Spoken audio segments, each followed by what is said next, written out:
Abort Ajax requests using jQuery.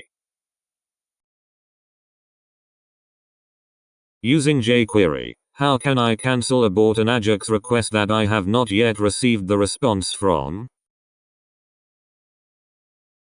Most of the jQuery Ajax methods return an XML HTTP request, or the equivalent, object, so you can just use abort.